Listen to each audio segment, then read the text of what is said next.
Our next speaker, that actually gives me a real good sense of pride to be sitting next to her. I've worked with her for quite a wee while, and as a recent evolutionary, I think she's absolutely amazing. I'd like to introduce Amal Azzudin, a community worker, one of the original Glasgow girls.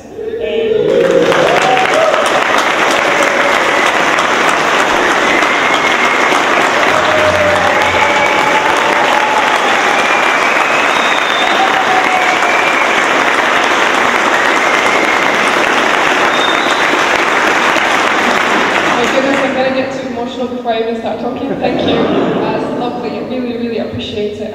It's great to be here. Good afternoon, everyone. I'm hoping you're all warm because I'm not. It's a great pleasure to be here. Thank you, SWP, for asking me to be part of such a great conference. As you said very nicely, my name's Amal. I'm one of the Glasgow girls. I'll tell you briefly about the campaign that we started almost 10 years ago. Yes, it's almost been 10 years ago. I feel old. So basically, no disrespect to anybody. So in the year 2005, one of my best friends, Agnesa, after living in Glasgow for 5 years, was downgraded and detained. She'd been living in Glasgow for 5 years at that time, and she saw her father handcuffed. Her two younger brothers saw her father handcuffed. And the only reason they were going through that was because the Home Office thought it was safe for them to go back to Kosovo. Now, they're Roma Gypsy, and Roma Gypsies get persecuted if they had been sent back. So they were taken away on a Sunday morning. 14 officials went to our house, locked them up in Yardwood Detention Centre in England for 3 weeks. And I still remember the day I found out. I went marching to Mr. Garvin's classroom at school in Drumchapel High School, and I said, "Look, Mr. Garvin, I know I have my leave to remain. I know I can stay in the UK, but I don't understand why Agnes is being treated like a criminal. She's done nothing wrong. The reason why she came here is for safety, so that she can have a better future. And they're treating her like criminals, looking them up like, they've done nothing wrong." And yeah, before I knew it, my face was on the BBC and the Herald. It was quite tricky, actually. I think for me, what was really important that, I wanted people to know what was going on. She was being treated inhumanely. Children should not be treated like that. They're all equal. Why were they being, made to look like they're criminals and that they've done something wrong? So basically, Agnes is out after obviously raising a lot of our voices, basically, and getting everybody involved. And they've been campaigning ever since, and it hasn't been easy. It's been a roller coaster, and we've lost a lot of families as well. So it's not like it's a happy story, but it's a positive story. And I think what's really important about the campaign, especially now, is that it's not about 7 schoolgirls from Drumchapel. It's about humanity, it's about justice, it's about fairness, it's about equality.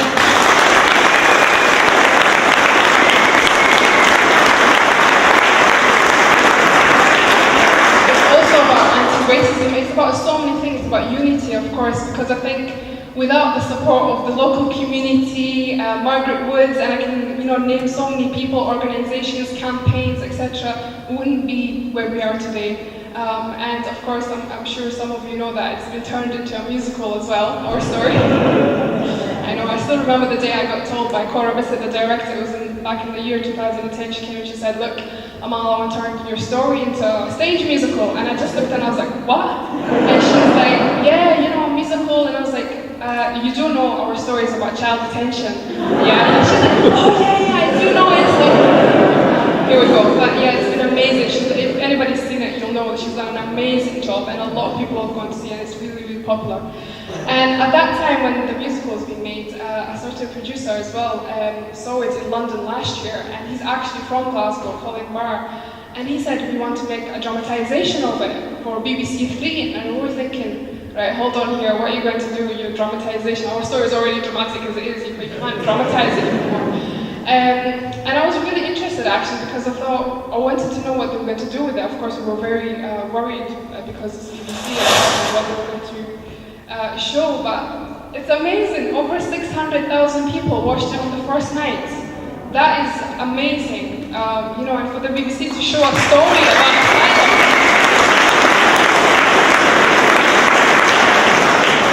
And for the BBC to show a story about, like a positive kind of story about asylum. That was something.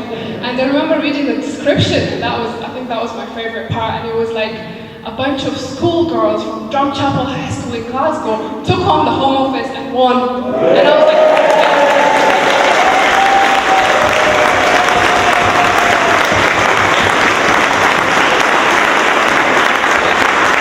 that was pretty amazing. I was like, yeah, that's us in Glasgow. That's how we get that. So it's been fantastic. And since then, a lot of young people, and that's for us, that was our target. We wanted young people to see that. And a lot of young people have contacted us saying, how can we get involved, what we can do. We didn't know that young people had a voice, and that for me was the main part. I wanted young people to know that they can do something about what they care about. They have a voice, they should use it, and they can change the world.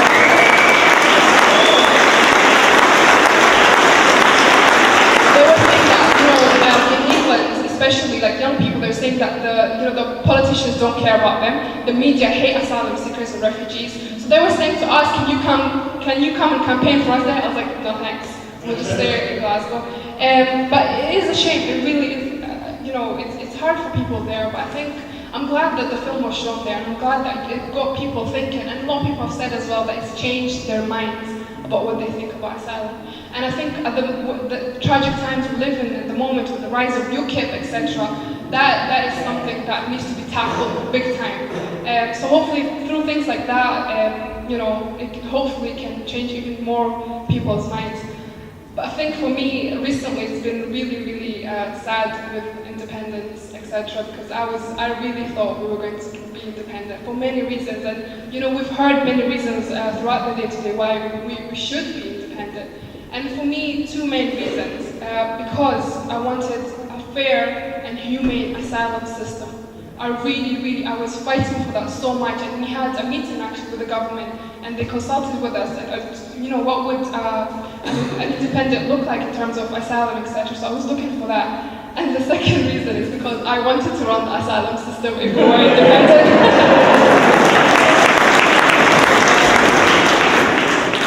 Because for me, it's about the children. Anything that involves, horrible treatment of children, there's no way to justify that. And also one of the other reasons, and I know a lot of people would agree with me with this, is shutting down the Gable.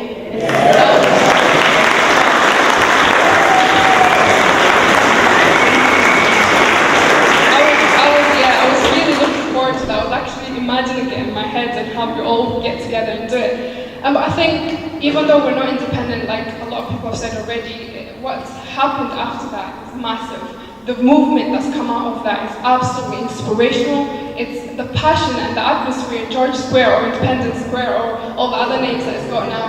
It has been fantastic, and I really think we should continue with that. And definitely, the struggle is not over, and a time will come. It will definitely come. If not for us, but for the future, for the children in particular. I'll finish by saying that when we were having a chat in the house with my little sister, she's 13.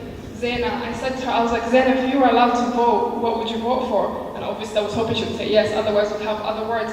But she did, of course, she's my sister. She said yes, and I said, okay, why? She said, one line, and that for me will stick with me forever. And she said, because we need change. That's my 13-year-old sister.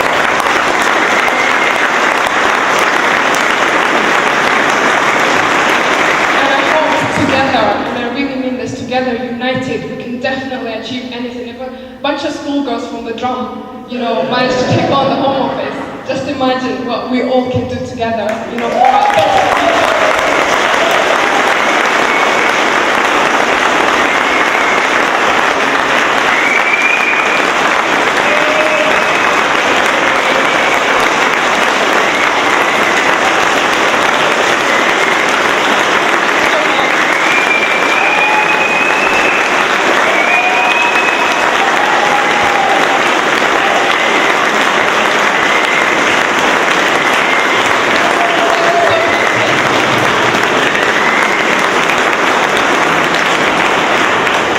Tommy's asking me if I can speak tomorrow.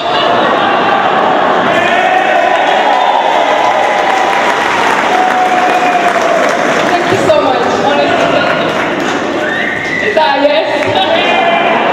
Yes. Thank you very much, enjoy the rest of the day. First of all, I would like to Thank you for your lovely comment, and please tell your sister that she's a classic girl, and I would love to meet her one day.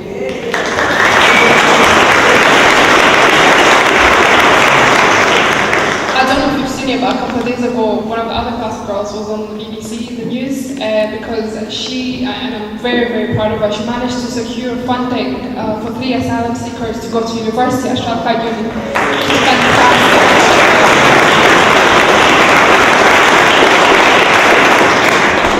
Rose and her colleagues have worked so hard, and it's an inspiration. Hopefully other universities in Scotland and all over the UK will follow suit.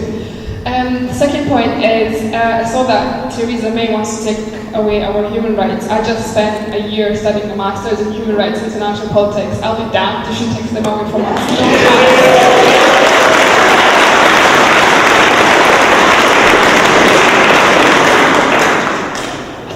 Heard great comments, very positive, and lots of way to go forward. I think anything that involves people uniting, we will definitely win. It will be a struggle, but it will be worth it. I said before, one of the comments I kind of posted on Facebook before the referendum, I said, I sincerely hope and pray that whatever is best for Scotland would happen in terms of the referendum. And even though we didn't win the yes vote, I think what's come out of it is much bigger.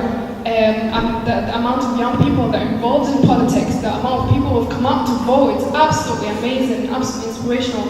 And I think we really need to continue the work to make sure that we don't lose those people and that they don't give up hope. Because I think if we have hope, we can achieve anything. Thank you.